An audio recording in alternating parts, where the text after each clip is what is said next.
Okay. Okay. Okay, so let's start our today's session. Welcome back, everyone. For today's session, we have Ms. Nada and Beverly here. So before moving on to main sessions, I'd like to invite Dr. Beverly, who is a program director of Measurement Evaluation Program at the American University. She will introduce our recently signed the MOU between the American University and Mongolian Evaluation Association and our future collaboration. Over to you, Dr. Beverly. Thank you. I can make it brief. My name is Dr. Beverly Peters. I am the program director for American University's Measurement and Evaluation Program. We have a small but thriving evaluation program that is completely online. Our students tend to be youth and mid-career professionals that are come to us for training in evaluation. And Nada is one of our former students, one of our alumni. I met members of the Mongolian Evaluation Association at the recent American Evaluation Association meeting in New Orleans, and we talked about putting together an MOU. So this has been in the making for the last 5 months or so. The MOU outlines areas where our program will cooperate with the Mongolian Evaluation Association. So the association will be helping our students to find practicum work to do their evaluations for their coursework. And in turn, our faculty, students, and alumni will become involved in opportunities like this, where we can speak and share our knowledge and evaluation experience. So I am very excited to learn today from Nada, who's going to be talking about equity by design, I believe.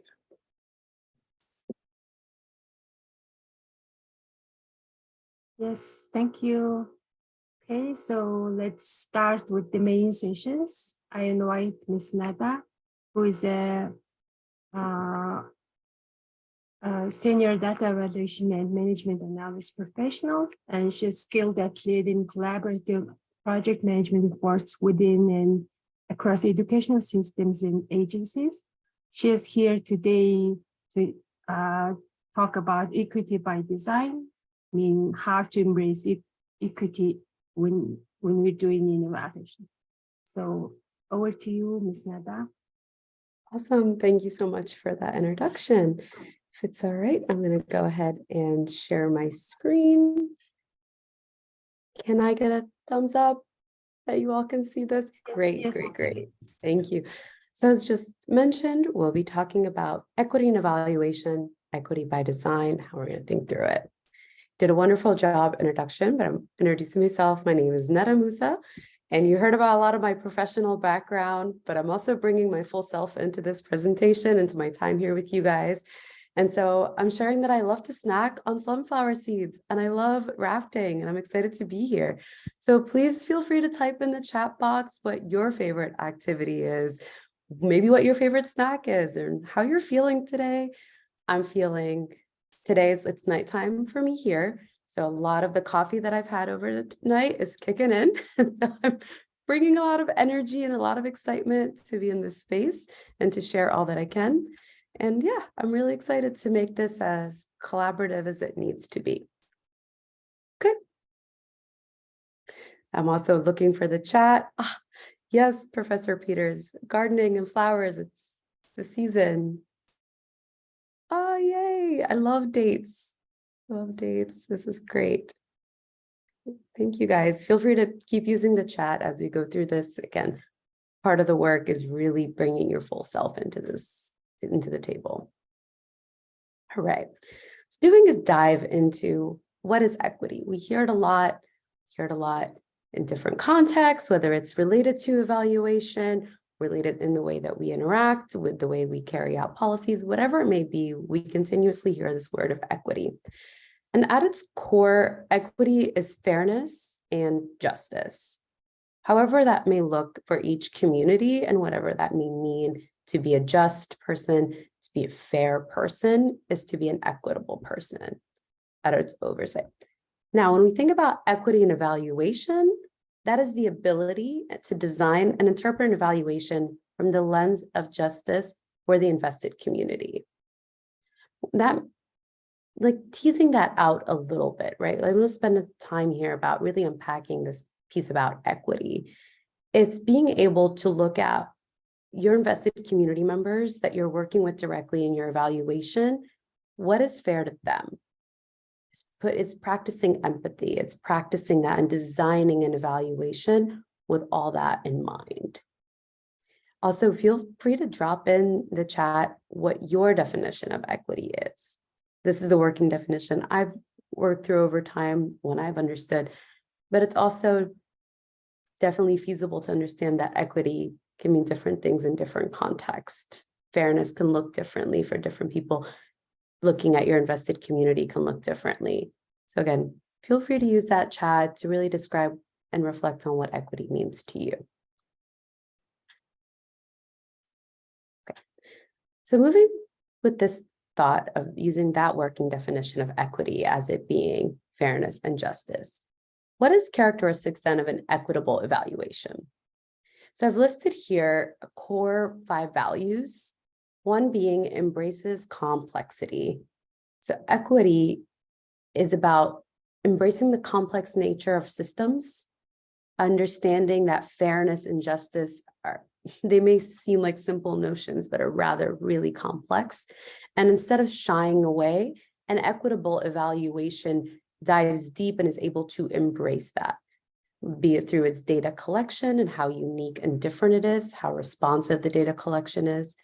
It embraces complexity by asking the difficult questions about fairness and justice, embraces complexity of maybe extending more time and more resources, whatever that may be, to be able to really fully realize the needs of those invested communities that the evaluation is being done on for or on behalf of.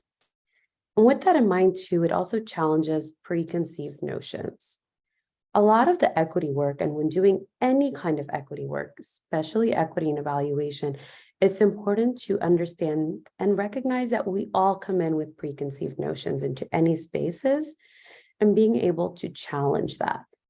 Again, be it through types of questions that your evaluation is asking, the types of people that your evaluation is seeking to hear from. Challenging those preconceived notions within ourselves helps us to create a more equitable evaluation. And it also innovates data collection. I touched on this when we talked about embracing complexity, and really these characteristics work together because innovative data collection offers you an expansive way to reach people you wouldn't before.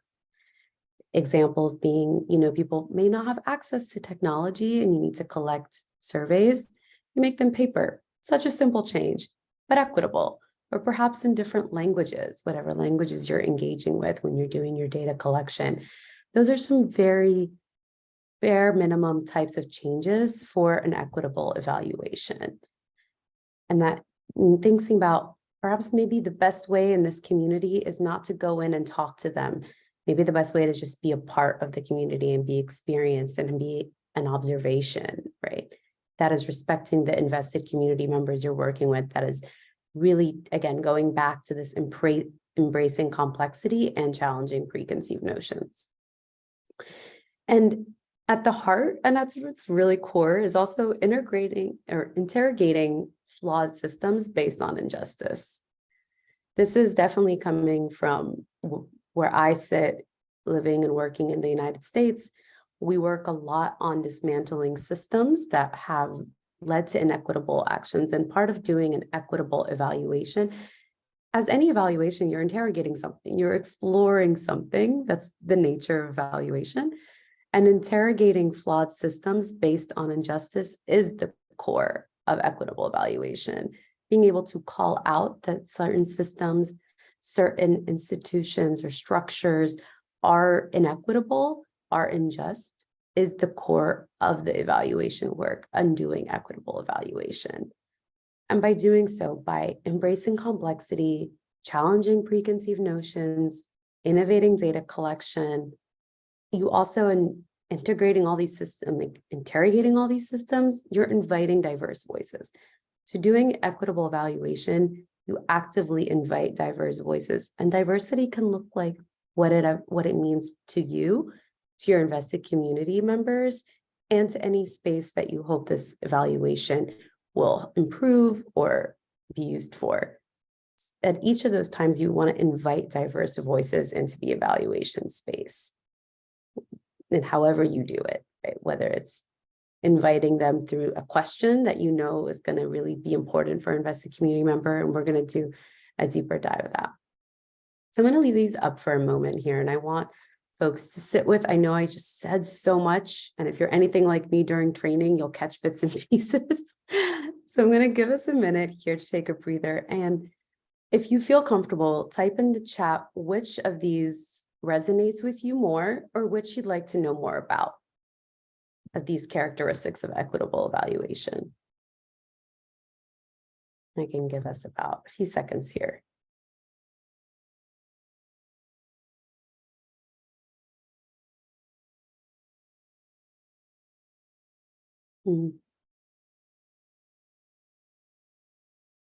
Yeah. Innovates data collection. Especially coming out of the pandemic, or it's definitely innovating data collection. We've all been called on to answer that question of how we're going to be innovative. Embracing complexity, great, it's great. Great stuff, thank you. And so definitely keep, as you go through this training and really throughout, keep thinking about these different characteristics, because I understand they are really big concepts and we do need to take time and sit with them so we can always revisit. But let's do a design part. So now we learned about some of the core characteristics, what drives an equitable evaluation. Now, how do we start designing it? So I want to put our evaluation hats on, and we're sitting and we're trying to design an evaluation from start. There are some key places to start, and asking yourself these intentional questions really sets up a strong space for you to lead and have a really strong evaluation, right? So when we say who is impacted by this evaluation, going back to who are the invested community members. So I'm a visual learner, so I'm thinking to myself, okay, I'm working on this project. My higher ups just told me, or this client just told me they need work on X, Y, and Z. My first question is, who's impacted by this evaluation? Who are the invested community members? And right in doing that, you're embracing that this could be more complex than you ever intended it to be. You're inviting diverse voices into the space. And perhaps you're even, who knows, you could be integrating systems of injustice. Right? You're really embracing those characteristics when you take that initial step to ask who. And then what is the invested community members' cultural norms, values, and beliefs? Asking this question really sets you up to be able to expand out of what we know and challenge those preconceived notions that we talked about and that other characteristics, and really understanding, well, what are the community members' norms, values, and beliefs? Again, if it's not a norm to have someone come in and really have an interview with you or a focus group with you, that's a cultural norm, and that challenges you to innovate for data, like your data collection model, right? Again, these are some core questions to help you think through the design process and how you're thinking through it from a really equitable perspective. And you also need to ask yourself, to what extent did the evaluations question address the needs of the invested community members? Oftentimes with evaluations, there is a purpose and an ask, and perhaps the client is not the invested community members, or the client could be anything else that's funding the project, but is not the direct beneficiary of the program that you're exploring, whatever it may be. It's always good to center and remember to really consider and ask questions that address the needs of the invested community members, or explore the needs of the invested community members. The goal really is to set that space, right? Thank you, Professor Peters. I'm really happy that you've modeled asking questions. I love it. I welcome it. Please drop it in the chat. So I shifted to using the words invested community members rather than like stakeholders. Stakeholders has a connotation that everyone has like a stake. But because of the history that we know about systems of injustice and oppression, we understand that not everyone has a stake. They're not always a stakeholder, but they are invested community members. They're invested with their hearts, they're invested with their minds, they're invested with their culture. However they may be, they're still invested, and that investment could look differently. So to explore and be more equitable in our terminology, I've shifted to using invested community members and not stakeholders. However, I do recognize that stakeholders is still a very common and normed way to really speak to the folks that matter. And if you ask me, I honestly think it's okay to say the folks that matter, whatever that may be. Thank you so much, Professor Peters. And like I said, feel free to drop questions in the chat as I'm speaking. I really prefer an open dialogue style conversation. And so moving forward to what extent is the evaluation capturing the voices of the invested community members? This goes back to capturing the needs, capturing their cultural norms, values, and beliefs. What about the voices? Are you getting the data from all the invested community members? Have you accessed them as much as you need to? What can you do in the design to make sure that you do access those voices? And again, that goes back to that core characteristics of inviting those diverse voices into the space and into your work. Does anyone have any questions about how to be intentional at the very start when you're designing an equitable evaluation?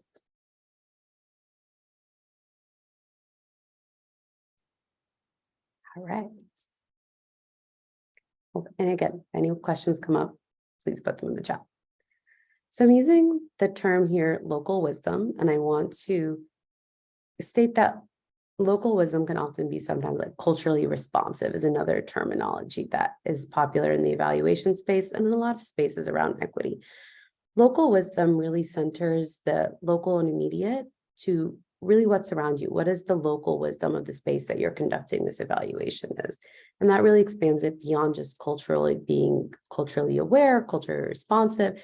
It's also understanding the nuances of culture, therefore elevating it to this word of like wisdom, local wisdom. So every evaluation and process starts with understanding the community in which you as an evaluator are working to the extent that you possibly could. Prior to doing this presentation, I definitely had to do a lot of research to understand the dynamics and problems, and I will name that I am not in a space to know that I am operating from a place of local wisdom. I would need time, and I wanted to invest more in understanding what is the culture, what is the Mongolian culture. I tried to find ways to say hello, but I knew I could never pronounce it right. So being able to really understand this process and take the time, however big or small, at the start of everything is important. And at beginning to understand the culture of the invested community members, it should inform your evaluation design, as we just talked about. It should inform how you're choosing to conduct your data, how you're even choosing to analyze it. Are you going to disaggregate your data based on gender? Is that what's relevant to the people you're working with? Is it race that you're going to disaggregate by your data? Do you need to disaggregate it, right? Like looking at all of these things, questioning how you're going to design this, and with keeping in mind the culture of the invested community members too, right? At every step, really elevating this local wisdom. Example, if like most of your invested community members are women, are there lived experiences that impact women you as an evaluator should consider when designing your evaluation and purposes and questions? So if you know you're working for a women's project, what challenges do women in the United States face, right? What challenges do women in the United States in DC, where I'm currently coming to you guys from, what do they face?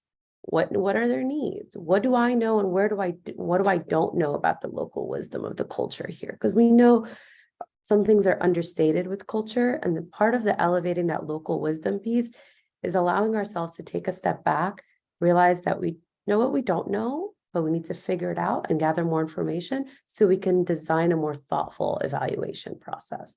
So we can do a really thorough job of having, again, going back to that fairness and justice piece, that is equity at the heart of all the work that we're trying to do. Okay.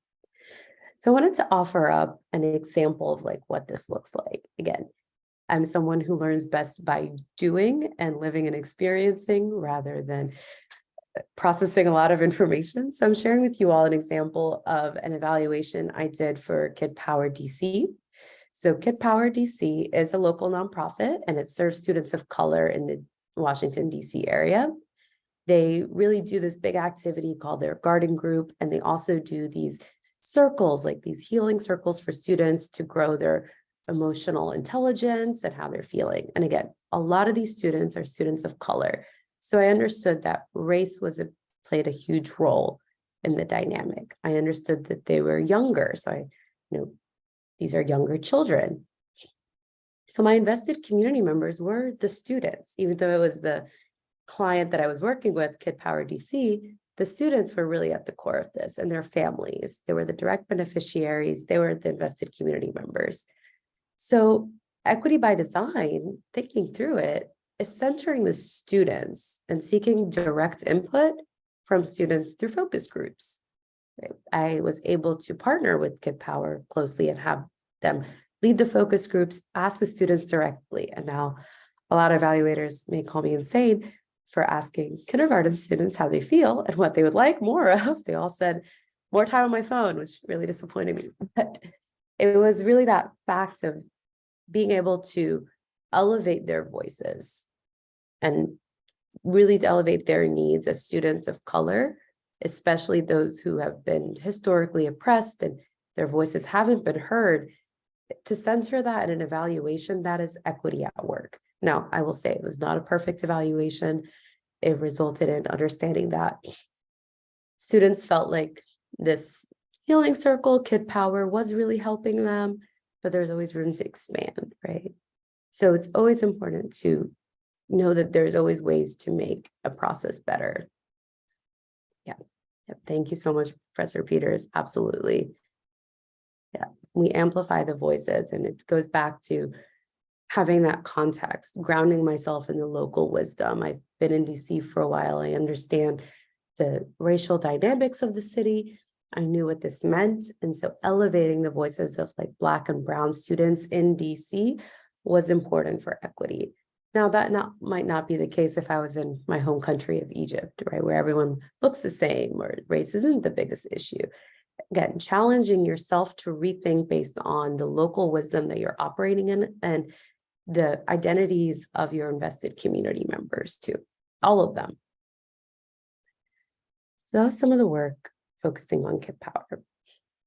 Before we dive into kind of shifting a little bit of how this training will go, I want to take any questions we have so far about anything I threw out, whether it's examples of, if you want to hear more examples of work I've done, or really want to do a deeper dive in a lot of the characteristics we talked about for equitable evaluation, whatever it may be, I'm opening up the space if you guys have any questions. Yes, and I have two questions. Sure. Yeah. So first thing is invested community. This terminology, I really like it.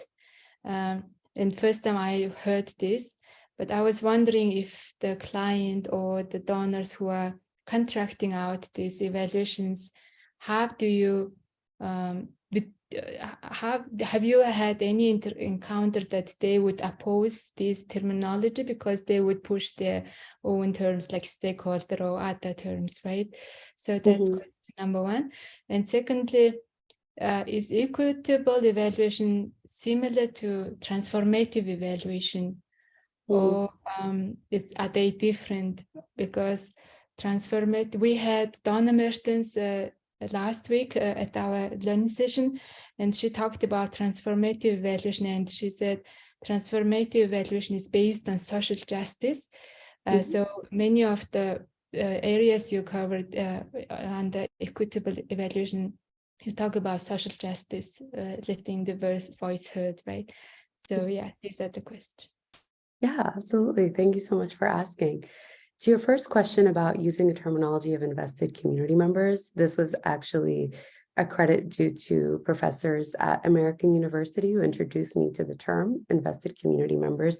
So I understand there is a push in academia and there is a push to use that terminology more.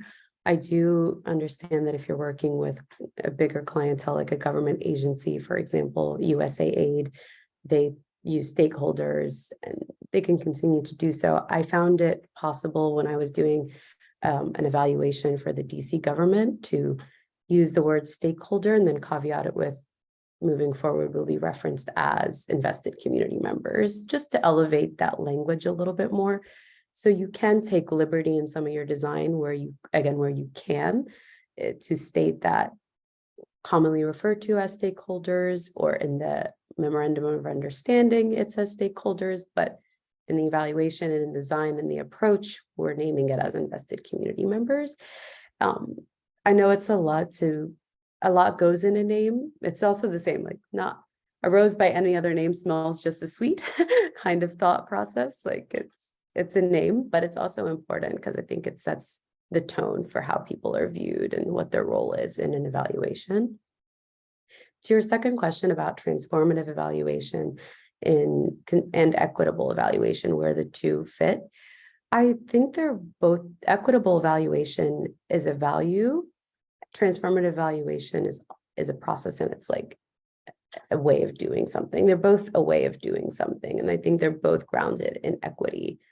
The way I see it is equitable evaluation is setting that mindset, setting those values. Transformative evaluation is really a tactical way to do evaluation that is transformative. But both of them overlap and collide. And I would ask Professor Peters if she had more to add to that. Well, two things. First, I did put an article in the chat that is on AEA 365. As an evaluator, do I use words like stakeholder that can be harmful to others? So this is a discussion that we're having within our own evaluator community in the US of what terms should we use. And the article presents different terms that you might consider and say, well, do these make sense for us in Mongolia or not? Mm-hmm. Secondly, I think if you were to do like a Venn diagram of equitable evaluation and transformative evaluation, they would overlap. But I would agree with Nada that transformative evaluation is around that action of transforming or changing the status quo. And that it makes it more of moving away from evaluation to action of actually changing something.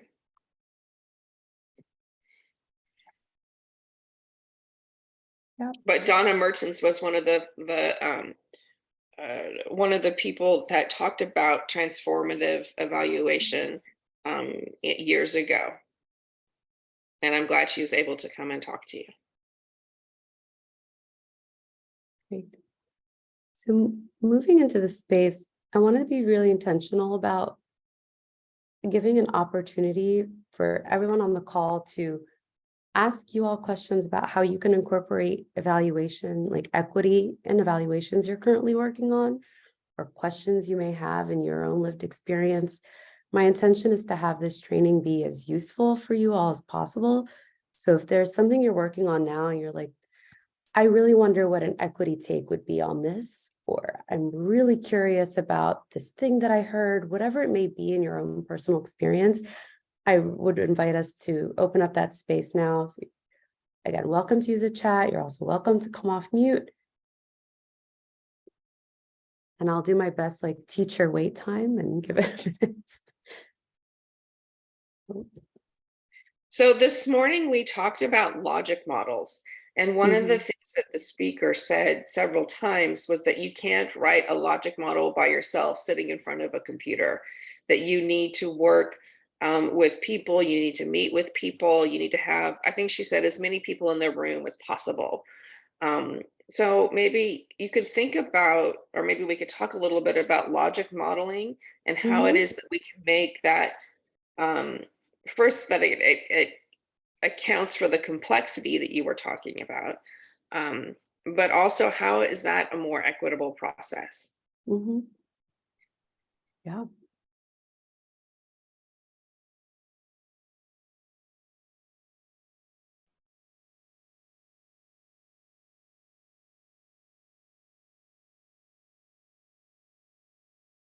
By this topic, just reading the topic, I was expecting like equitable design evaluation approach. Maybe it's something that like when we're doing the evaluation design, what we should consider about is like maybe gender or different social groups inclusion. But it's a very huge different approach. Yeah. Expecting like inclusive of like different groups of like gender equality, and also like maybe other social groups like disabled persons, elderly. I was expecting this kind of. Yeah.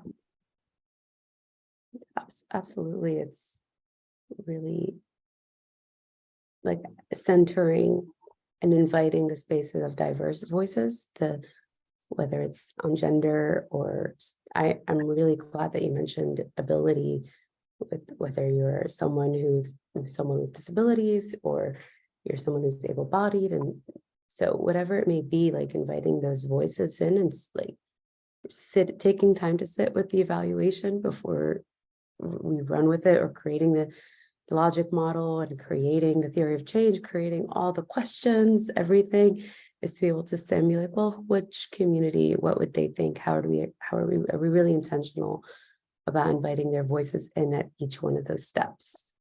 Have we thought about their perspective, and do we see those experiences here? And I was doing my best to research the commonality, what issue areas are prevalent in Mongolia at the moment. And to my avail, I couldn't come with ones that I felt very concretely about. And so I'm speaking from my understanding of my culture here in the United States, is that we have issues and challenges faced around like racial dynamics within and gender equity. So kind of going back to that the project and evaluation I worked on with Kid Power, it was centering race at a young age for students. So there was age, there was race. We focused on students with disabilities. So being able to look at that even at the logic model level of like, what do Black students, what's their outcome, right? What's their big outcome? What does that look like for this program? Am I really being wise? Am I sticking to local wisdom when I state that this is the outcome of the program?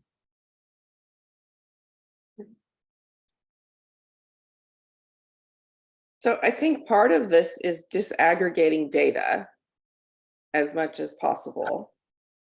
And one of the things I learned this morning is that in Mongolia, there's a challenge with collecting data from remote areas. So if, I do not know much about the culture in Mongolia, but from this morning, that would be an area that I would probably ask if I were doing an evaluation, would be, are we able to collect data from the rural areas? Are we getting those remote voices? And how do we go about doing that?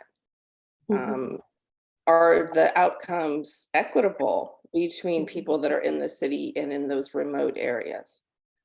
That seems to be an area, just from this morning, listening to people talk, that would be important. Professor Peters, thank you for elevating that. This really reminded me, it sparked a memory for me about an evaluation project I worked for rural Maryland. And the access issue, access to voices and being able to really innovate our data collection was having evaluators on the ground, driving out to rural Maryland as much as possible. We didn't have signal to do all of our recordings. We had to get creative with handwritten notes, whatever it may be, to really elevate their voices and to take care of that. Entering rural spaces as someone who's lived in the city her whole life was just different, and being able to recognize that wisdom needed to approach folks who are living in rural communities differently and understanding their access issues and really unpacking the fact that there is not internet things I can't ask about. I have to ask different questions. I have to think a little bit more creatively. And just to put some context to that project, it was really focused on childcare. So what are their lives like in rural areas? What does childcare look like? What are parents going through in rural areas? And stepping out of my own local wisdom box of a city and into that space. As to Professor Peters' point, I'm unaware of the cultural dynamics in Mongolia, but I definitely invite, if that is an issue area, to think through it. And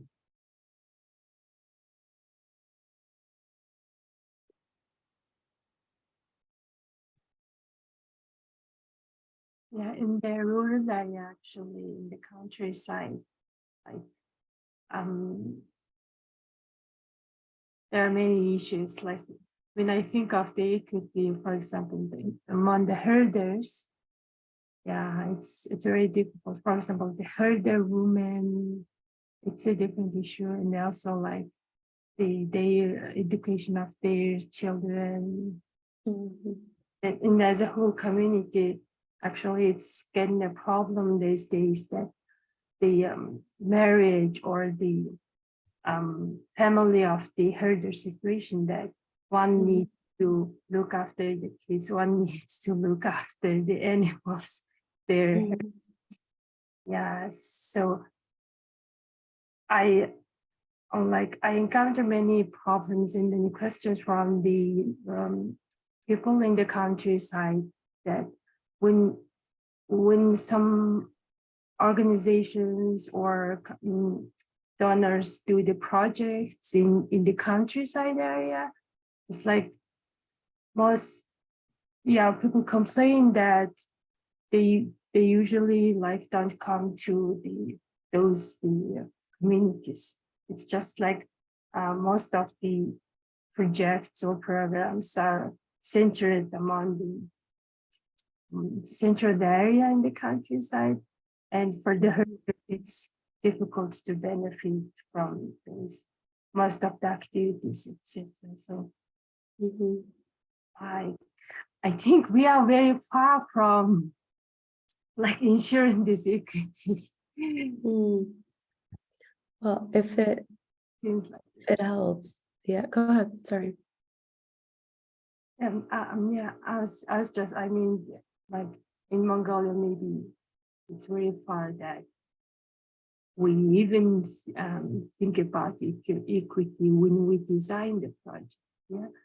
Well, for example, when you're doing the evaluation and you think with the equity approach, but the project like wasn't designed to ensure the equity. So what happened? That would be the problem, because most projects these days, they actually didn't consider this word, this equity. At least we are learning the term gender equality right now. So the inclusion of other like different cultures or other different situations, it's really fun. So maybe that would, I imagine that would be the problem for us as an evaluator when we're doing the evaluation and thinking about the equitable design. But the project is, from the beginning, the project didn't like ensure the equity. That will, then we will face the problem. Yeah. Wow, thank you for inviting your voice into the space, because you just shared so much wealth in contextualizing the real lived issues, right? Of projects happening in rural areas, but no one's asking rural people for their insight and not really present. And it's getting part of equity work does take a lot of bravery and commitment, and I will name capacity to go into the spaces, whether it's human physical bodies going into spaces to talk face to face to community members to collect that information, whether it be in spaces where there's more influence and power that you could say, hey, and vocalize that push for equity, that we need to go and speak to folks who are really suffering or who really would benefit from an equitable lens and benefit from these programs. So that's a layer absolutely named, and it takes, I will say it takes a lot of courage to do equity work, if I'm being fully candid, and it takes a lot of capacity, but it's a start, and it's work that is ongoing and continuous. You said we're far away from doing equity, but you're here. So you're not far away, you're here, and it's part of the process. It's part of the journey. Don't let the heaviness of equity weigh the start of the process. It's still good to start. And you really drew a point about what if the evaluation itself, the thing that you're being asked to do, is not really leading, isn't equitable, right? Like if it's the actual program doesn't center equity, as an evaluator and as an evaluator who does value equity, it's taking the opportunity to ask maybe sub questions. Like, well, this program was designed to help this group of people, but what are some unintended consequences of this program? That's an evaluation question you can throw out there that promotes equity. You can ask exploratory questions that are just sub questions, but at any layer you can start to incorporate. I want to elevate an example. I just finished doing, really taking a hard look at the DC government's ways that they think about expanding schools. And the whole design is inequitable. It's not meant to create equity. It's just meant to create a process to expand schools. And however, with my mind, I'm like, well, how is this process helping DC government meet the mission of being a more equitable place? Like trying to bring it back, or trying to any way you can weave in those questions, going back to that characteristic of equitable evaluation where you're interrogating systems of injustice. There is that way where you have to push that tension a little bit and experience it. And I'm looking at the chat, I'm noticing that resource is very expensive to do in-person data collection, right? If there are opportunities to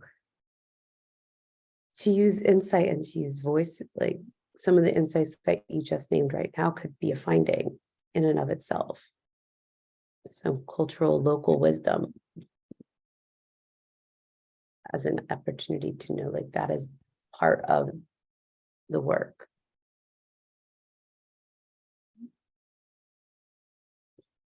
Like For another example, sorry.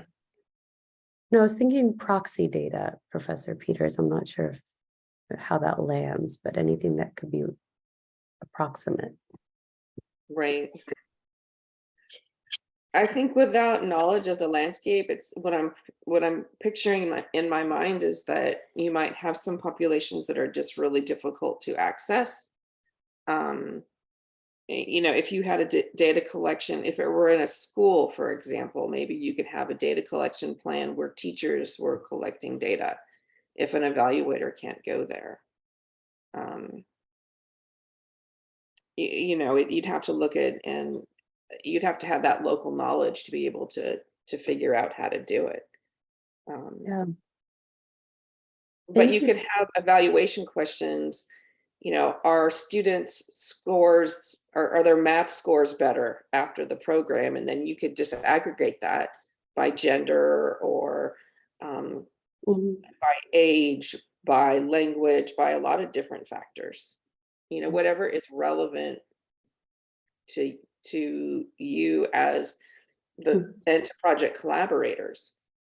Collecting that data and disaggregating data might then relate to that equitable evaluation that Nada's talking about,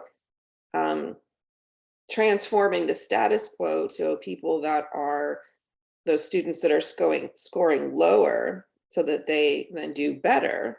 That would be the transformative evaluation that Donna Mertens was talking about, I think.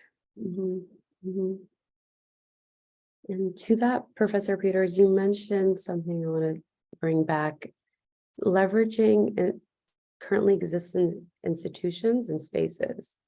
Professor Peters highlighted leveraging a school to ask teachers to help conduct the evaluation if you can't go.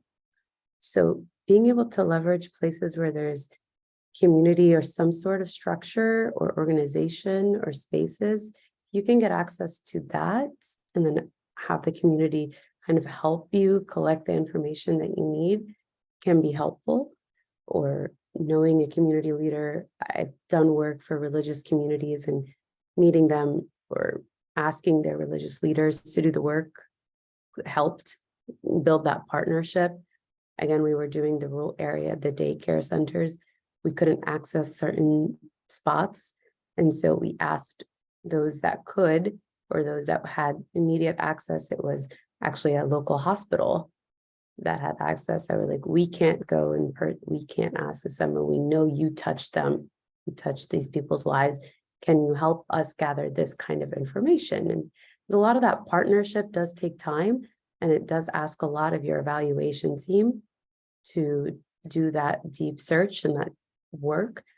And so I'll reemphasize that equitable evaluation does take capacity, but to Professor Peters' point, doesn't mean that it's hopeless that we shouldn't do equitable evaluation. We could still just aggregate the data that we do have that could highlight insights that otherwise would go unsaid. So start where you can and trust the process that it will build from there.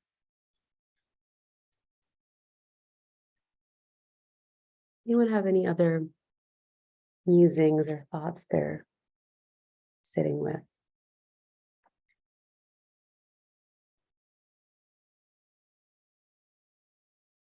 Yeah.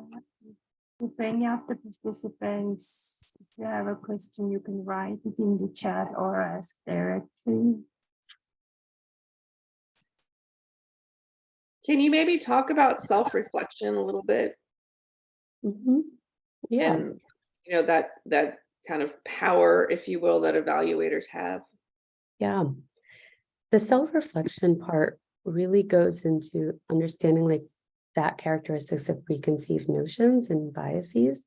Self-reflection plays a huge role in it as you are trying to learn more about the space you occupy as both an evaluator and whoever you are as a person that shows up to a space. I understand that I am a woman of color. I'm of a certain age. I'm of a certain ability. I understand that I'm also an evaluator coming into a rural daycare in Maryland, where I know nothing about being a daycare person at all. The only thing I could relate to was the fact that we were both women. And there was some relatability right there. Understanding that that personal reflection of what do I think about rural Maryland? Do I have any preconceived notions about this? Am I bringing that into my questions? Am I bringing that into the space as an evaluator too? So I highly encourage every evaluator, whatever journey in their evaluation career they're on, is to always sit with themselves and unpack their preconceived notions and question themselves too. What do I know? What do I don't know? Is this the proper question? And to an earlier point for that Professor Peters made, self-reflection isn't, I think, one thing you could do in isolation. You also invite your evaluation team to help you. You can't always know your blind spots. So even if you're developing, again, going back, developing that logic model takes a community. Understanding your preconceived notions and your biases also could take a community of your team who's like, I don't know about this. And so really having, where available and where possible, that strong teaming that will promote self-reflection from the get-go. perhaps baking that into the design, asking your team to think about, do I have any preconceived notions about the invested community members? That's just one sample question. Or what role am I entering this evaluation in as? What power dynamics are at play culturally, religiously, gender, whatever it may be? Asking those at the start of even designing the evaluation can really go a long way in practicing equity.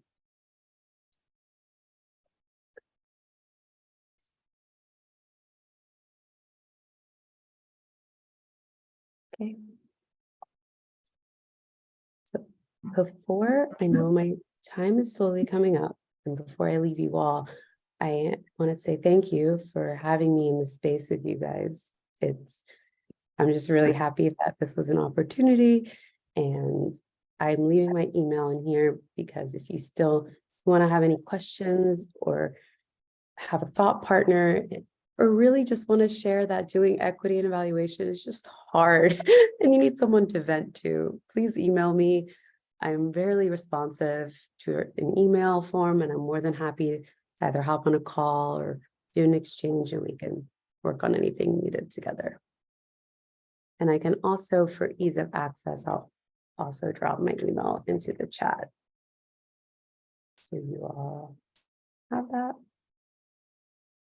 Okay, perfect. I'm gonna stop sharing my screen so I can see everyone. Okay.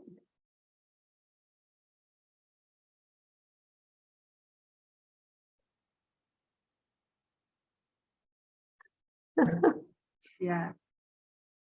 Thank you. Oh, so if we don't have any more questions, let's take a 5 minutes break, and then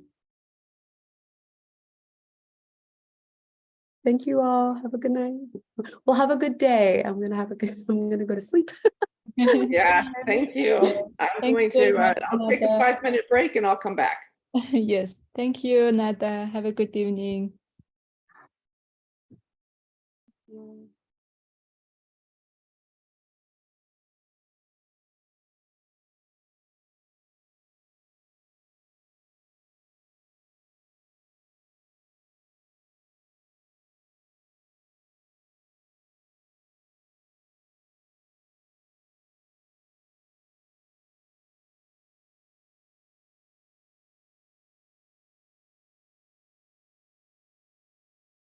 the methods. Yeah, I expected this very like practical topic for us, because interviewing is also one of the common methods that we do during the evaluation. So this will be presented by Dr. Beverly. So over to you, Dr. Beverly, and thank you. Thank you very much for having me and for the invitation. Like the previous session, I'd like to make this as interactive as possible. So I do have a slide deck. I will be talking throughout the presentation, but if you have any questions, please raise your hand or type something in the chat, or just interrupt me. Let me know that you have some questions. My name is Dr. Beverly Peters. I'm the program director of the Measurement and Evaluation Program at American University. And today we will be talking about qualitative interviewing. I thought this was an appropriate topic for us because I think tomorrow you will be talking about analyzing qualitative data using Excel. And so it kind of fits together. And then I think you're also talking about using Excel for data visualization. And the person that's presenting there has done a lot of data visualization using qualitative interviews. So I think you could ask him questions about that too. So hopefully it all fits together. The interviews tend to dominate qualitative data collection for monitoring and evaluation. When we think about qualitative methods, the first thing we oftentimes think about is interviews. Now, there's lots of other different qualitative methods in our toolbox, but because qualitative interviewing is something that we oftentimes do, I thought it would be a good topic for tonight. We use several different kinds of interviews to collect data to support monitoring and evaluation. These interviews can have more or less structure depending on our data collection needs. So tonight I will talk about several different types of interviews, providing details on when and how we would use those kinds of interviews. And I know I've got a screen in the back. So I have two dogs, and the one has recently figured out how to open my office door. And so you might see him walking around in the back, and if he barks, I will excuse myself very quickly and shove him out. But he's very proud of himself that he's figured out how to open up doors. So I do have to apologize. Anyway, I have 4 learning outcomes for tonight's class. First is for us to appreciate the use of interviews for monitoring and evaluation. When do we use them? When are they a good tool? When are they not a good tool? For us to discriminate or figure out the difference between unstructured, semi-structured, and structured interviews. So I'll talk about these different kinds of interviews and how they're different, how the data that we get from each differs, and how we would use different types of interviews for different data collection purposes. That leads to outcome 3, compare and contrast the kinds of data that can be collected via these different interviews, unstructured, semi-structured, and structured interviews, and understanding how to record and manage data from the interviews. I'll talk about that. And then tomorrow you'll hear about actually analyzing that data. So move on to the second slide. Why is it that we would use interviews? I'll draw upon some different readings here, some different books. Sharon Merriam tells us that we use qualitative interviews when we could not observe behavior, when we want to learn about people's feelings or how people interpret the world around them, when we are interested in past events, or when we're conducting a case study. Sarah Tracy, another professor that does work on qualitative methods, tells us that we use interview data to triangulate or strengthen other data, or to seek clarification on unexpected findings. So maybe you've done some research, maybe you have a survey, and you've got the results from the survey, and now you want to figure out what it all means. And so you do some interviews to get that. We also use interviews when they're the best tool to conduct what we need to collect the data we need, when they're more cost effective than using other methods. Lots of different reasons that we might use interviews. But when we think about the data that we would collect from interviews, it goes to this whole circle that we've presented on the slide. I can't observe what I want to know. I want to know what people think about things. I want to know about their interpretations. I can't figure out about past events. And so I'm going to ask about past events. What happened when there was a drought last year, or what happened during COVID? I want to talk about past events. When I'm doing a case study and I want to get really in depth into a particular case, I want to know why it is that this project is working so well, or I want to know why it is that this project is having so many struggles. I might do interviews. Like I said, to triangulate data. So if I've got some data that I want, maybe I have data from a survey. That's probably the most common way that I would use this for triangulation, or comparison, data comparison. It's another word for triangulation. If I've done a survey and I want to ask more questions about it, I might do interviews. And then again, when it's the best tool to collect the data that I need, or when it's more cost effective. There's a perception that interviewing is really easy. That is an easy thing to do, that anyone can do it. But I would challenge you to think that or to consider that conducting interviews is actually more difficult to do than we would think on the surface. Any questions about this so far? Like I said, please put questions in the chat, or go ahead and interrupt me. I'm happy to answer and have discussion too. How do you think you have used qualitative interviews in your evaluation work? Have you used these 1, 2, 3, 4, 5, 6, 7 reasons? Or are there other reasons that you've used interviews in your work? Has anyone used interviews for a case study or to triangulate data? The past events and the triangulate data with the statistics or the quality or quantity data is the most common reason for me. Right. So you're going into a school and you want to figure out how COVID impacted the school. Let's talk to the teachers about that.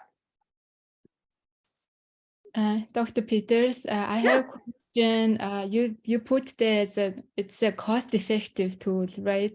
But for me, well, if it is more cost effective, it is not always cost effective, but if it is more cost effective. Okay. If it is more cost, okay, that makes sense, because interviews are very costly. It takes tailor-made in-person visiting, and then like it takes time. Whereas surveys, kind of once you design everything and you send the link, or it's more like in terms of time, it's wise, and cost effectiveness, it's better. But interviews qualitative is quite costly. It is costly, but interviews might be more cost effective than observations. Mm-hmm. And so if you need qualitative data, interviewing or maybe focus groups would be the most cost effective ways to collect the data. Maybe you need to hear just from project managers, or you need to hear from key project collaborators. Then maybe that would be cost effective just to run interviews with them. Mm-hmm. So it's not always cost effective. I'm sorry if that was confusing. It's not always cost effective, but if they would be more cost effective than something else, then we might choose to use them. Got it. I also think when we compare the worst of data that we collect by interview or by other methods, the interview can collect more data. Like, I think we can have tools like situation or the past events. We can have more data that we can collect through survey or other method. Right. So it might be the best tool for us. Yeah. It might be the most appropriate tool for us. Especially if it's something that we can't observe, or that we want to learn people's opinions. We want to learn their interpretations. We want to learn about their experiences. Tell me about your experience as being a teacher during COVID, or tell me about your experience being a teacher in this rural school district. So you're learning about those interpretations. We're not approaching interviews to gather factual data, really, or data on statistics. We're looking more for that personal interpretation of things, that personal experience. And also to answer the key questions of the evaluation, like the relevance, coherence, effectiveness, etc. That for that questions, the interview method is like the best way to collect from different stakeholders, to answer the main evaluation question. I always imagine that when you're doing evaluation, the interview is the key method to data collection, and other methods like survey or observation and maybe documents, etc., they are just supporting.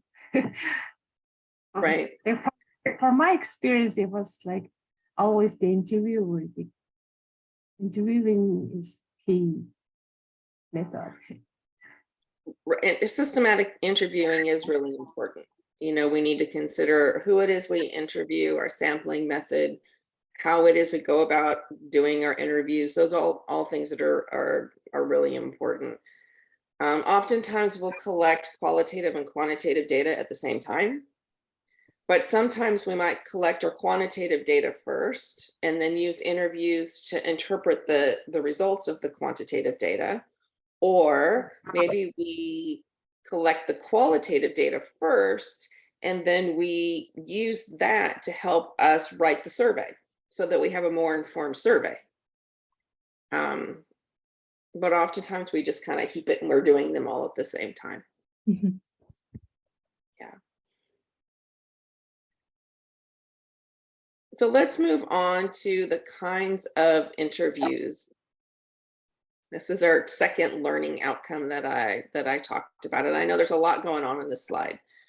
Our second outcome was to discriminate between unstructured, semi-structured, and structured interviews. So let's consider the differences between these.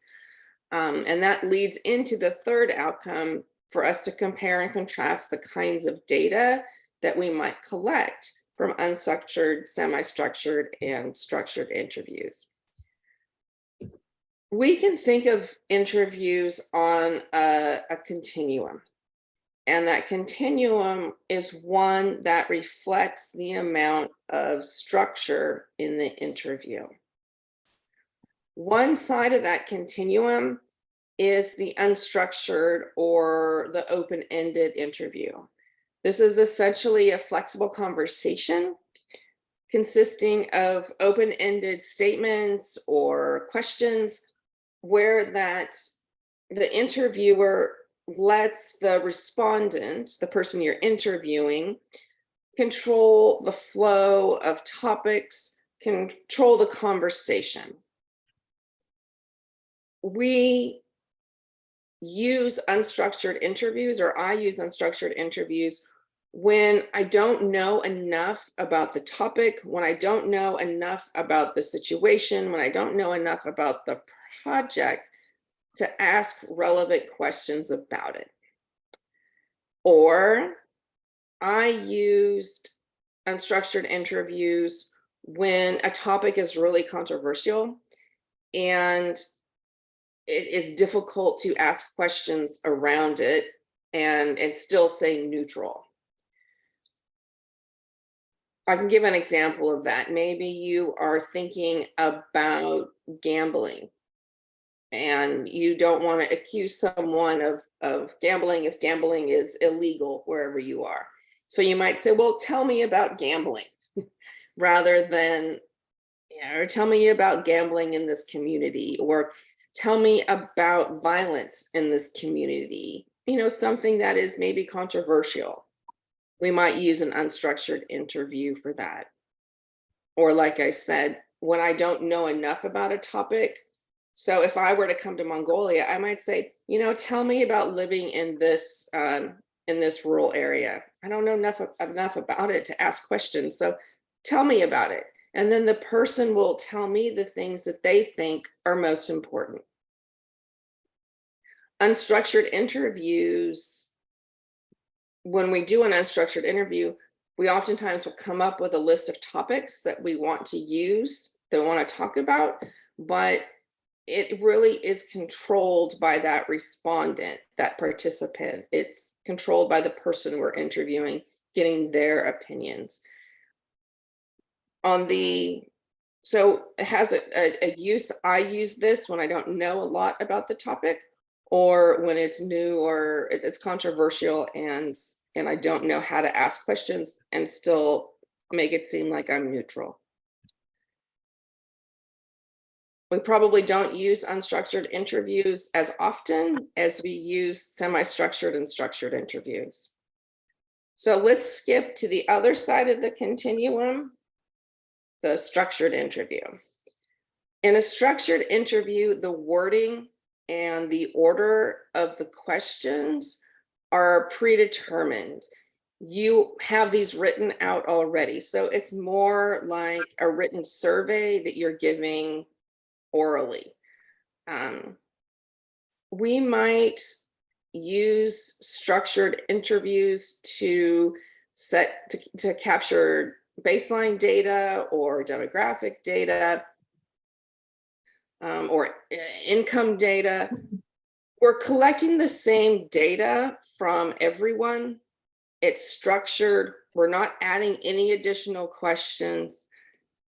Because we're collecting the same data from all participants, we are able to compare that data in our analysis. We've got the same questions that we're asking of everybody in the sample population.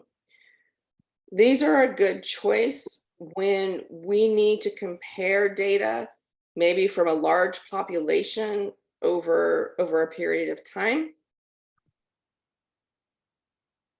Sometimes that structured interview will actually have fixed responses as well, which really makes it like an oral form of a written survey.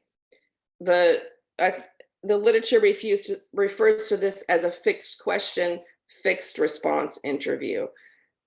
It's more like a survey that you might give. I have done structured interviews when I'm working with populations that cannot read and write, and so I'll give the questionnaire, as it were, as an interview. Sorry, I can't see everybody, but I think Chimge, is that you with your hand up? Yes, Dr. Beverly. So for the unstructured, I was thinking that usually the evaluation commissioner asks, okay, as part of your evaluation inception report, you have to have the data collection instrument written and submitted. And then we usually come up with a list of questions, and we would mostly phrase it as unstructured interview, right? Semi-structured. Unstructured interview sounds very nice, like you just there, and then I'm all about listening and learning from you, right? So from donors or the commissioner's perspective, how have your experience, maybe like if you say, okay, we'll employ an unstructured interview, but we do not have really the questions, are there any pushback, or would they think we are lazy or whatever? Right. When I've done unstructured interviews before, I've always done semi-structured interviews in addition. So oftentimes I'll do unstructured interviews at the beginning of a project. I don't know a lot about it, so let me do some unstructured interviews. And then I will use those unstructured interviews to help me to put together the semi-structured interviews, or help me to put together the survey that I'm using. So it's like more like a scoping part. Yeah, it's like a scoping thing. Okay. So I would do an unstructured interview if I needed to work with an organization to put together a logic model, and I didn't know anything about what the organization was doing. I might say, tell me about your outcomes. Tell me about your activities. And that really is trying to figure out, everyone's head is behind this toolbar, so I can't see anybody. There we go. That's better. And so before go moving ahead. to, I also have one question for the unstructured thing. Yeah. It's like, for me, it seems like it's what I do during the inception period, Yeah. like to write the inception report of the evaluation. First I like kind of do interview with the main project commissioners, like the project director or officers in the mini person, and there's one of the beneficiary representatives to figure out what was the project about. And my question is very general, like, could you please provide more information about your project? What was the main goal, etc., and the main activities, etc. But from the audience's point of view, they think that they seem like they are very critical when I ask this kind of question, because it seems like they expect me or the evaluator to be a professionalist who knows everything. And when I ask those unstructured questions, I felt that they're thinking like I'm just talking about the simple things. Yeah. Even some of the stakeholders, like, they were very critical about during one of our consultancy, like, I was working with international consultants there, and our stakeholders were critical about that. After our interview with those unstructured questions, the stakeholders say that we hired such a high qualified consultant team, yeah, and why, yeah, like you just talking about these like simple things. You should have already done those reviews, and you should have done already the document reviews and gather information about our project, and you should be here with the professional questions, etc. So Right. these are in kind of practical problems when I work. And I always try to explain to the stakeholders that it is for the for the inception period. It is for the everyone should have same understanding, but the evaluation commissioners, they don't think seems like they are unacceptable of this unstructured interview.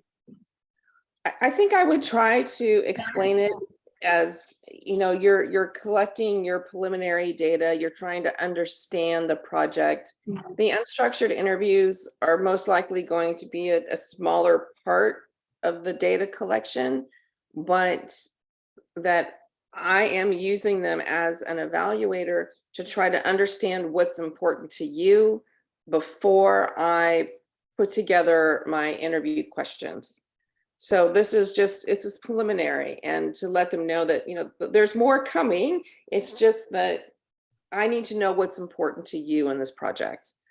One of the other things you can do is to put yourself somewhere between unstructured and semi-structured and have the best of both worlds.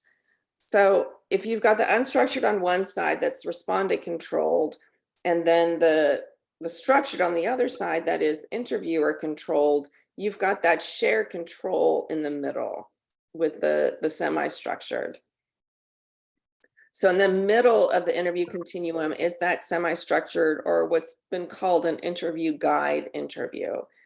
In this kind of interview, the question schedule includes those flexible questions that you would have. It includes some topics from the unstructured. So it's getting the best of both worlds, because you have that unstructured element where you can ask questions of someone that to hone in on their expertise, to focus on their expertise. But then you can also ask structured questions of everyone so that you can compare the data. So in this kind of interview, the question schedule is that flexible mix of potential questions, topics that you want to explore. You have previous questions that you've already devised, those expert questions you were talking about, but then you can also devise new questions based on the experiences of the person that you're interviewing. So you've got those questions already, but then you have to be a skillful interviewer that you can recognize when you need to ask additional questions, when you need to change the wording of questions that you have, when there's areas for follow-up. All of those are based on the experiences, the interpretations of the opinions of that person that you're interviewing. So we might use these kind of interviews when we want to gather opinions from different project collaborators, when we want to be able to tailor questions to the unique set of experiences of different project collaborators, when we want to be able to hone in on what those invested community members have to say, their opinions, their perspectives. This kind of interview helps us to see or to learn what the respondent thinks is important from the unstructured side, but then it also helps us to collect the same data from everyone from the structured side. So it's kind of the best of both worlds. We think about this as a shared control interview where I ask my own questions, but then the person that I'm interviewing also has a lot of space to give different opinions and to kind of change the root of the questions if they have a special experience that they want to talk about and that I want to delve into more.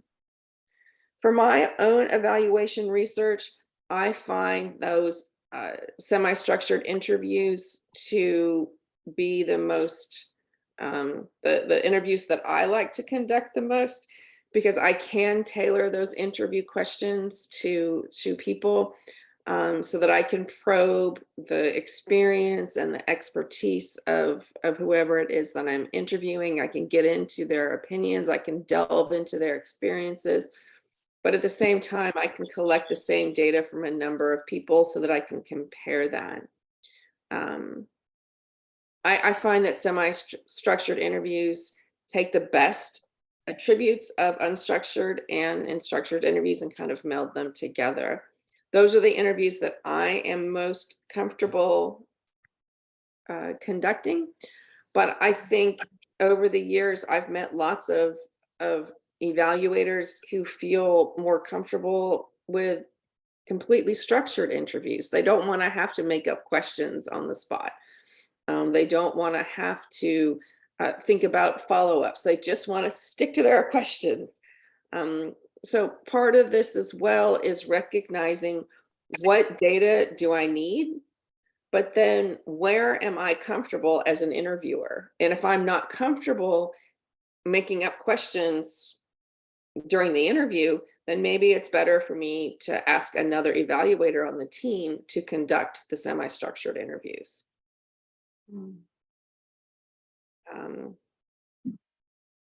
Any questions? When have you all used semi-structured interviews?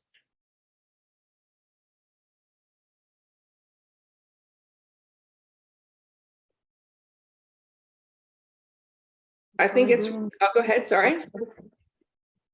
During their actual data collection of evaluation, like mostly unstructured for the inception and the semi-structured for the data. Right. And then if you might find if you had, in my experiences, like I said, when I was working with populations that were not able to read or to write, is when I would do a completely structured interview. And that might be something that people would do as well. Yeah. We would look at these different kinds of interviews and figure out what kind of data we need. If I want to talk to key project collaborators or invested community members and I want to get their opinions, I want to know, at the same time, I want to have questions that I'm asking to try to measure project performance, then I probably would use a semi-structured interview. If I want to collect very specific data from a large subset of the population, and I want to be able to compare it, then maybe I do a structured. If I want to do at the beginning of the project, I don't know a lot about the project, I need to put together a logic model, but I don't know anything about the project, then I might use an unstructured interview. I want to figure out what the project's challenges are. I might use more of an unstructured approach. So it really depends on the kind of data that you need to collect as well. But as I said, in my experience, I've most oftentimes found myself in that middle of the continuum where it is more semi-structured. Next, I wanted to talk a little bit about sampling. So we have to figure out what kind of data is best for our data collection purposes. But we also need to figure out who it is that we're going to interview. So we have to think about sampling, who it is that we're going to interview. I'll return to the textbooks as well now. Sharon Merriam tells us that good respondents, good interview participants are those that understand the project, they understand the project culture, and they're able to reflect on these.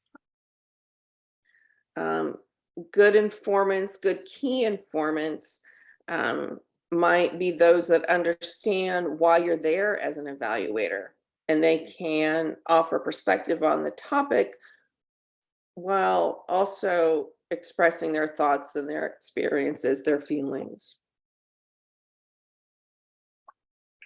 As qualitative interviewers, when we conduct interviews, we try to ensure that we're interviewing a range of people with different backgrounds and experiences that might have different perspectives about the project. But that might mean that we're not using statistically representative samples in our work. Oftentimes, we use what we call purposeful sampling, where we interview someone because they play a particularly important role to the project, such as the project director or key collaborators, invested community members. Have you used purposeful sampling in your work?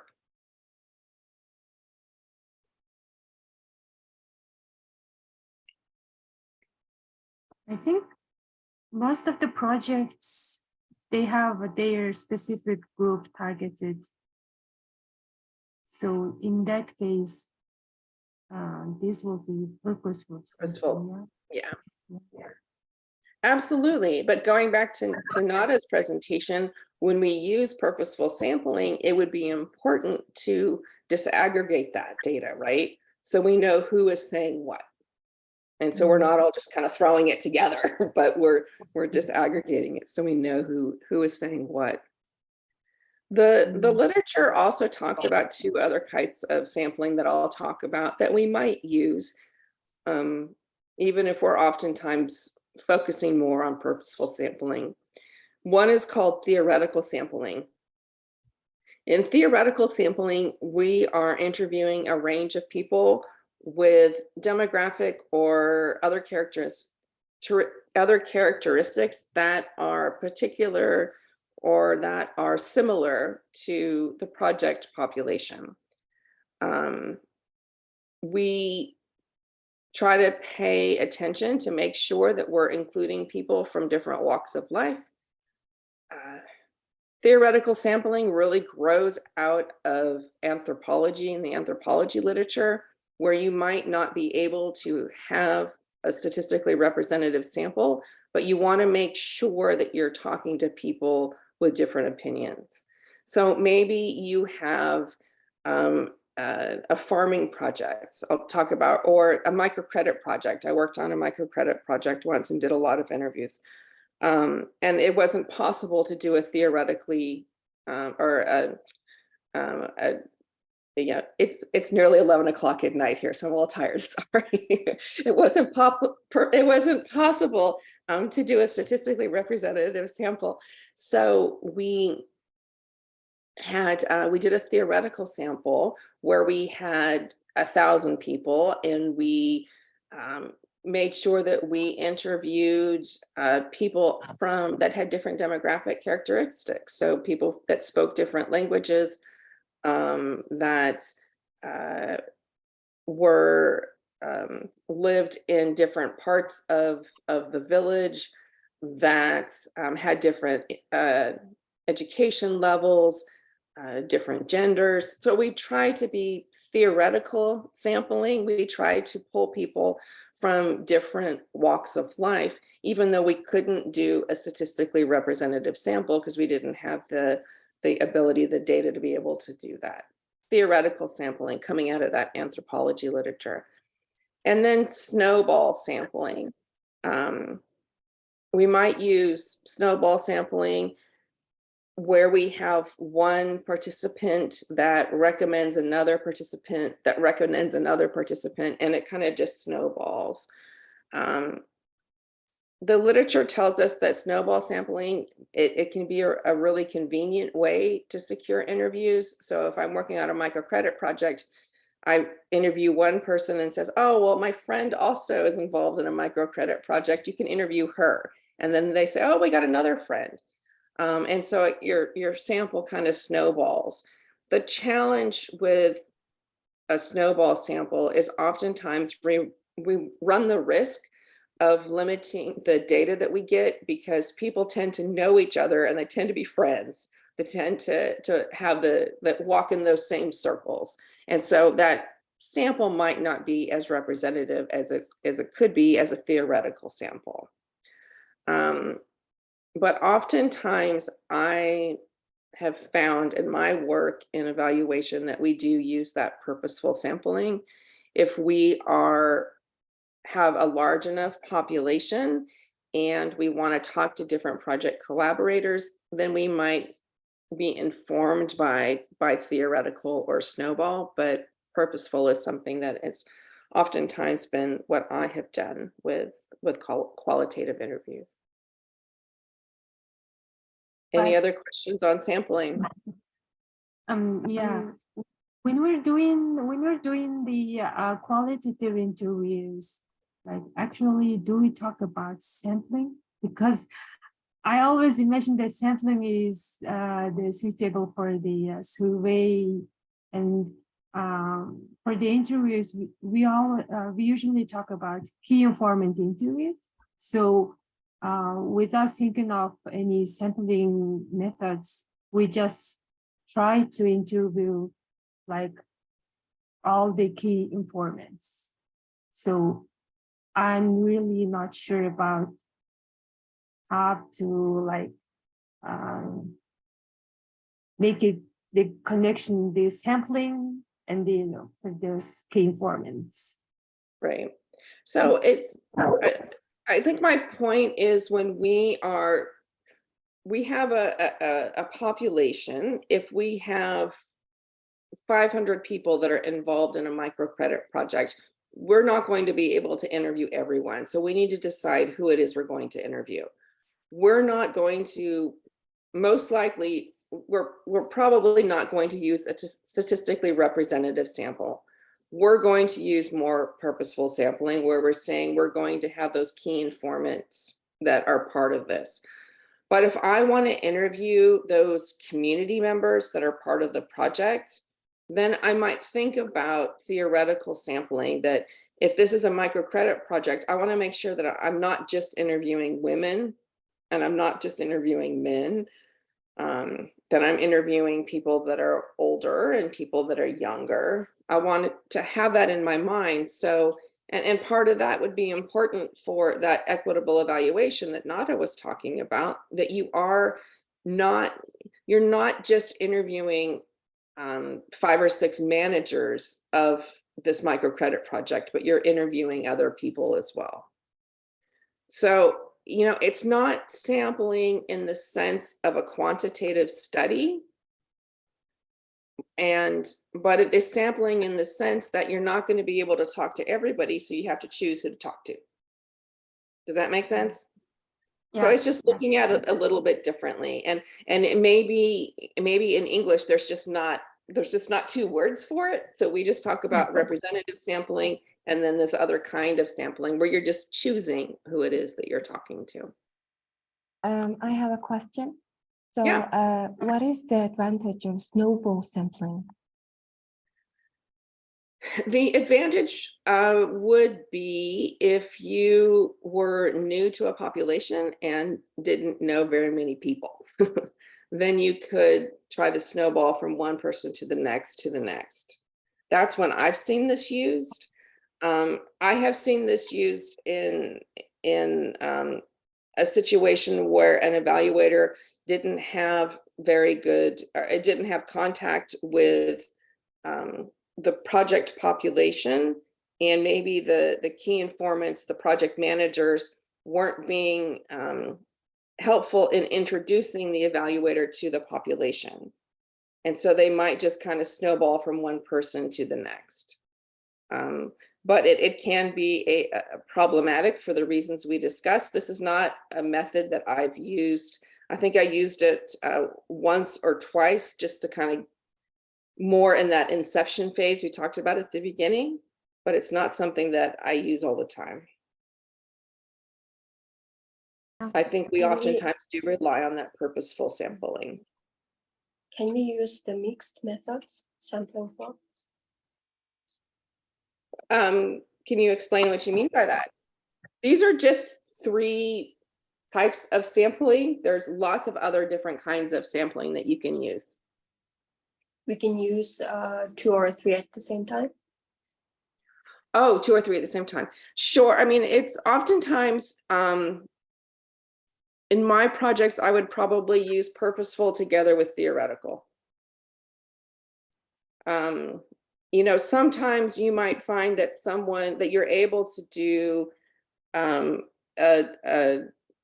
if the population is small enough of the project, maybe you're able to talk to everybody that's involved in the project. So you wouldn't be sampling, you would just be talking to everyone. Or you might be, if you had a statistically representative sample, then you could choose people that way too. But these are just the 3 methods that I've seen used. But I think, did you have Michael Quinn-Patton come talk to you already? Because he talks about sampling in his book as well, and different kinds of sampling. And there's lots of other kinds of sampling that you can use.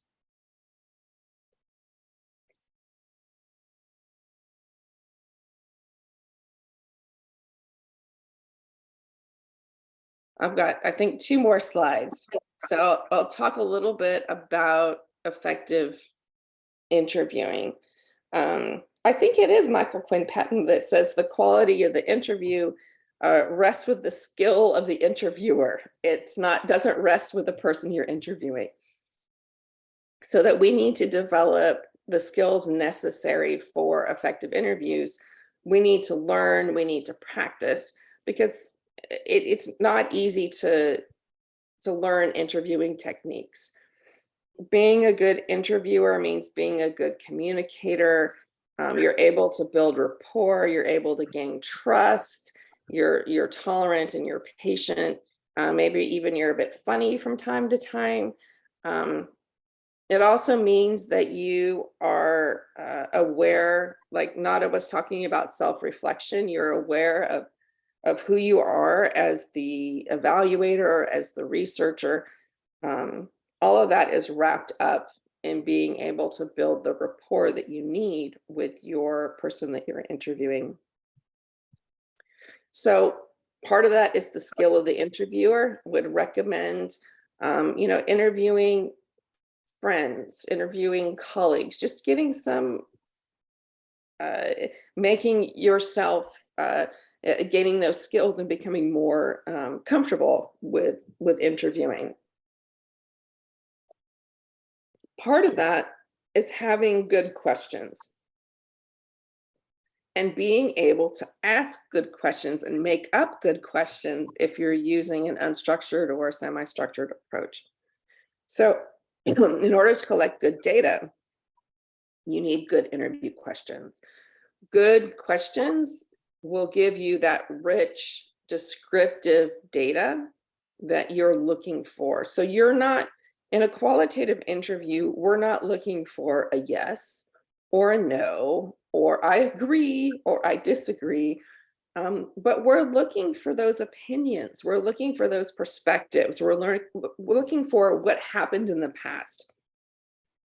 We want that rich descriptive data that helps us understand something that is puzzling or something that is problematic, rather than something that is completely factual. We are looking for different people's opinions. We're looking for experiences. So as a general rule, when I am putting together questions, my interview questions, I try not to ask straightforward questions that are factual that I can answer from looking at the organization's website or reading the organization's report. Not something that I can answer by looking at archives, but rather that opinion, those experiences, getting back to that first slide where we talked about why it is that we conduct interviews. You need to use wording and language that make sense to the person you're interviewing. So I always check my questions against the project culture, against the terminology that the project uses.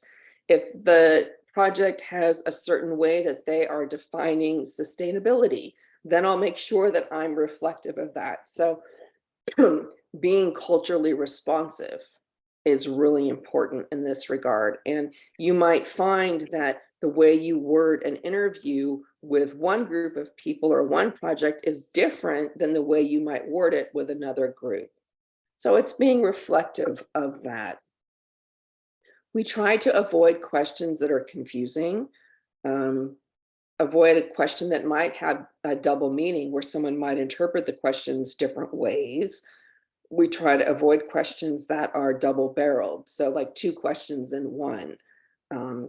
Tell me about your challenges and then what you did to alleviate them. It's just too much for the person to answer. So, tell me about your challenges. Oh, what might have you done to alleviate that challenge number one? So try not to put too much into a question. I try not to be judgmental or accusatory in my questioning. If I'm doing a project on recycling, I don't want to I need to make it okay for someone to tell me I don't recycle. And so that's however it is that I phrase that question. I need to make sure that I'm not being judgmental. You need to make it so that the person you're interviewing is able to share with you a controversial opinion about something. I try to not influence the answers by the way that I ask my questions. Don't you think we all should recycle? You need to make sure that you're not influencing the answer by the way you ask the question. And this includes the wording of the question as well as the body language that I'm using during the interview. I always try to find ways to deflect questions that are sensitive or that might be controversial. So it's okay for that respondent to voice an opinion that might be more controversial or might be political.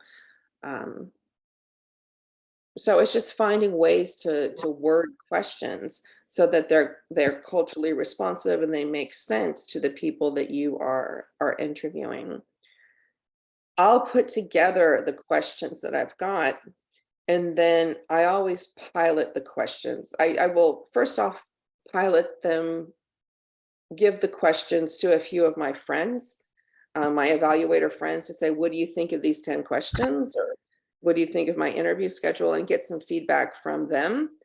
And I get feedback from key informants of the project. So whoever's commissioned the evaluation, let's think about these questions. Maybe project managers, what do you think about this question? If I'm going to be talking to the project population, just getting as much feedback as possible. And then I pilot the questions and I will perhaps do 2 or 3 interviews to figure out, well, what questions do I need to reword?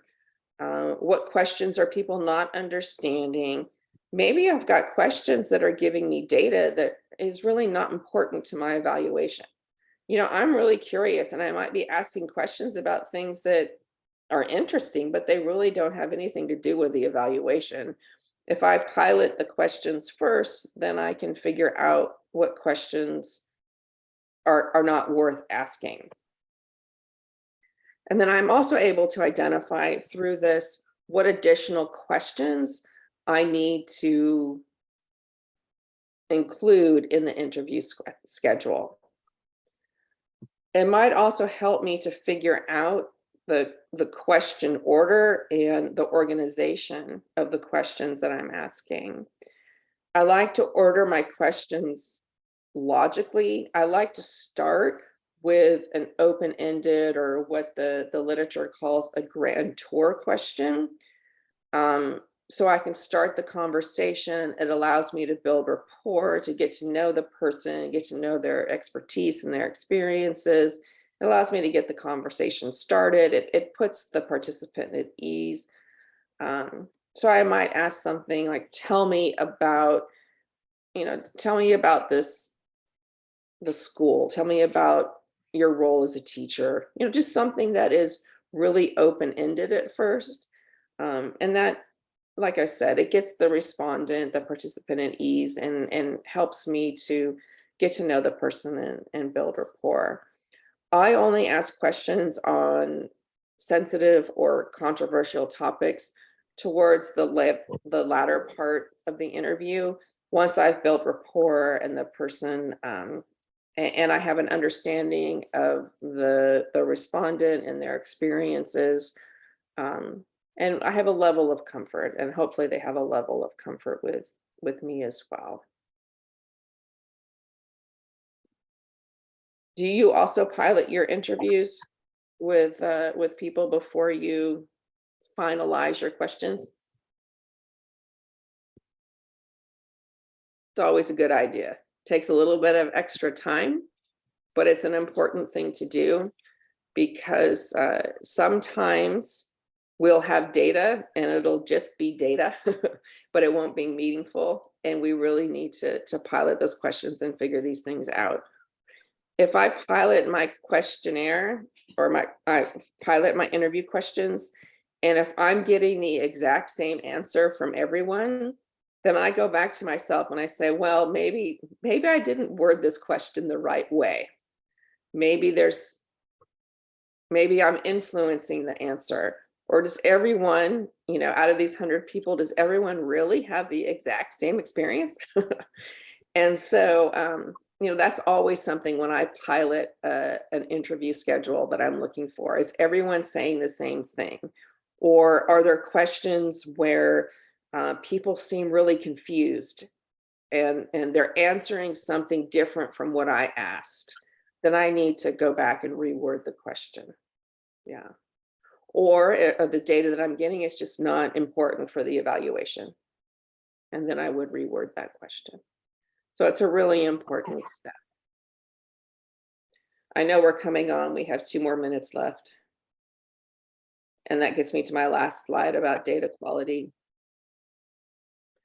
The quality of the data that we collect really rests on having the right questions, using the right kind of interview, and having the right respondent. We would use an unstructured interview for very different research purposes than we would use a structured interview or a semi-structured interview. We need to figure out our data collection needs. We need to figure out if interviews are the right way to collect data. We need to consider our questions, that our questions are very strong, that our questions are collecting the type of data we need to be, that they're fitting into the kind of interview that we need to collect, that we're sampling and we're talking to the right people. And then turning to our 4th outcome we talked about early on, data quality also depends on how we record and manage the data. So we might choose to use audio or visual tapes to preserve the data for transcription and analysis. This is really the most reliable way for us to capture data because we have all of the information there.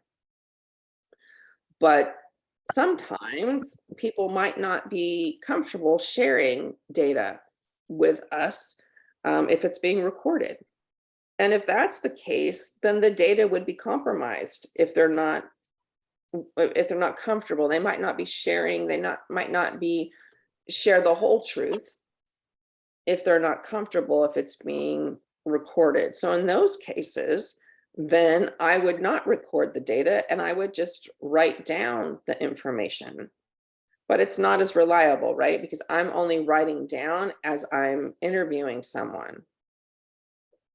So as we're approaching any interview, we're first deciding what kind of interview we have, how we're going to sample, we're putting together those questions, and then we're figuring out how it is that we're going to record and manage the data. We can record audio or video record that captures everything that's being said. Then very soon after the interview, we always transcribe that. I do it very soon after the interview for a couple of reasons. Sometimes my tapes are not, sometimes we don't always capture everything and the tape might be, the person might be speaking softly, or you might not be able to understand everything that's being said as you transcribe it. If I transcribe it very soon after the interview, then I might remember if part of the tape is quiet or something, then I might remember what the person said and be able to put it into the transcription. If I did the interview a month ago and I haven't transcribed it yet, then I might not remember what it is that person said. So I always try to transcribe as soon as possible after the interview. If I have figured out that the person doesn't want to be recorded, or if it is a controversial topic, for whatever reason that the recording isn't possible, and I'm writing down the notes, what I do is I write down as I am conducting the interview. And then as soon as possible afterwards, if I shut down the interview's finished at 1 o'clock, at 1:15, I'm sitting somewhere, whether that's in a park or a coffee shop or my office, and I am going over those interview notes and I'm rewriting them as soon as possible after the interview. Because I know if I don't do that, I'm going to forget some data. I'm not going to understand what I wrote in my notes. So I will go and I will rewrite that interview as soon as possible after conducting it. And then I'll sit with the interview for a couple of days. So I've got my notebook where I've got it transcribed, and then I kind of just sit with it for a couple of days in my head. And maybe I realized that there's some insight that I didn't understand at first, or some topic I needed to ask about, or some interpretation. And then I can add that to my notes over the course of the next couple of days.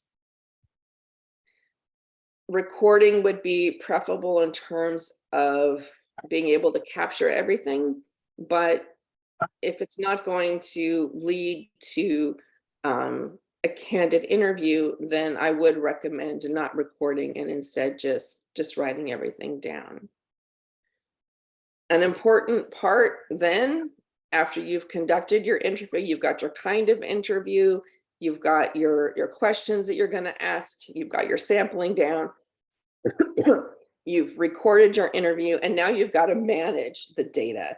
Interview data can be pages and pages and pages long. After I've conducted multiple interviews, I start looking at the data to identify themes, to identify codes, and to start to analyze those.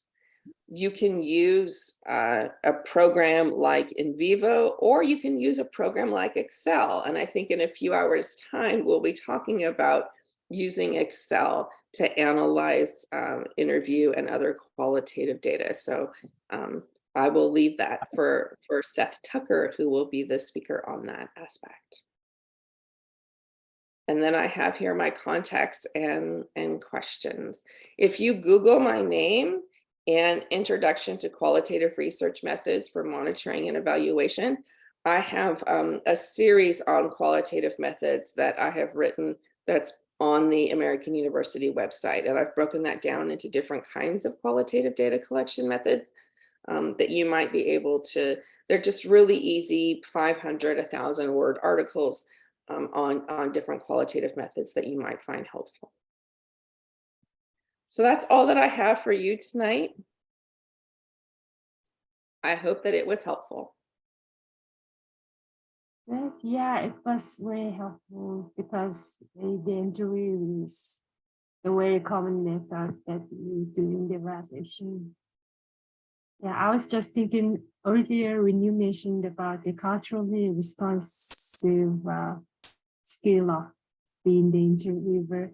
I was thinking that when you're interviewing the people from other country, like how do you manage, or is there thing to like consider when you conduct interviews with other countries? Because like, of course, in our countries, we are able to like feel the interviewers and being responsive about their feelings or the atmosphere or the culture. But actually it is my, I wish in the longer run, like I wish to like work as an interview evaluator for the projects of other countries, like maybe other Asian countries or maybe post-Soviet countries.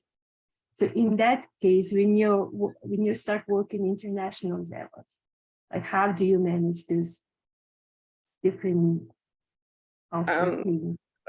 Well, the first step is to know your own culture and to know what motivates you and to self-reflect on your own culture. So, like Nada was saying, we come from a culture where equity is really important. And so one of the first questions that she asked was, she did some work online and tried to research, what are equitable issues that are coming up in Mongolia? So it's just being aware of your own biases is that first part of this. And then having, key people that can help inform your interview schedules, your interview questions. I have done a lot of work in cultures where I have experience. And so the interviews that I've conducted, I have done in other languages. I've had an interpreter there oftentimes as well, but to help with things that I might not catch every word. But I prefer to do interviews in languages that I speak and not have to go, completely through an interpreter where I don't understand what's happening. The choice of interpreter is very important because that can also be impact the data that you collect and the data to which you have access. But the first part of being culturally responsive in all of this is knowing your own culture and your own biases and your own training. Your training will tell you what and what you're bringing to that data collection is really important. Yeah, that is a really good idea to be aware of my own biases. Yeah, maybe as an individual, or maybe from the traditional or culturally things, I may have a lot of bias or my own. Yeah, thank you. Well, I think we all do, and that's the point of it. We have bias because we're humans, and so it's the point of trying to figure out where those biases are. So I might have a bias in the type of questions that I think are important to ask, or the data that I think is important. And so one of the things that Seth will probably talk about tomorrow when he talks about qualitative data analysis is that the subjective nature. You're looking at this data and you're the one figuring out what's important about it.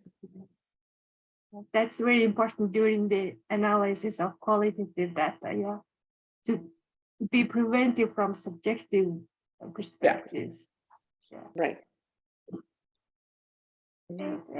Anybody else? You have any questions? Thank you very much for having me. I appreciated the time I spent with you this evening. And I think we're starting up again in a few hours, aren't we? Yeah. So I will see you what will be tomorrow morning for me and in the evening for you. Yeah, I know it's very, very like late for you. So thank you very much. And Oh, no problem. I'll give you the update that my dogs decided to go to bed. They thought, this is just way too late. So I'm going to go to bed now. Thank you very So much. I'm glad they didn't cause many issues and barking and things, but yeah. So before we end our today's session, let's have a podcast session. So I want to ask everyone to open your camera once.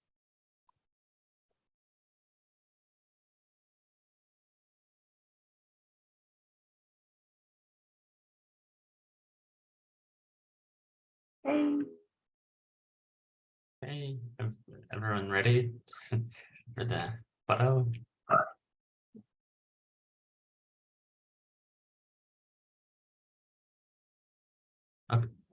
Okay.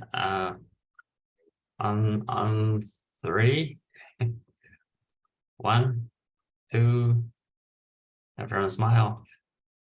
1, 2, and 3. Okay, I think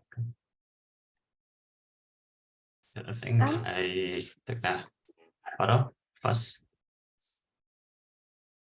Thank you very much, Dr. Beverly. Have thank a you. good night. See you soon. Take care. Good night and good day. See you tomorrow. See you tomorrow. Great. Thank you. Thank you. See you at 9 or 10, 8 p.m. Oga tonight.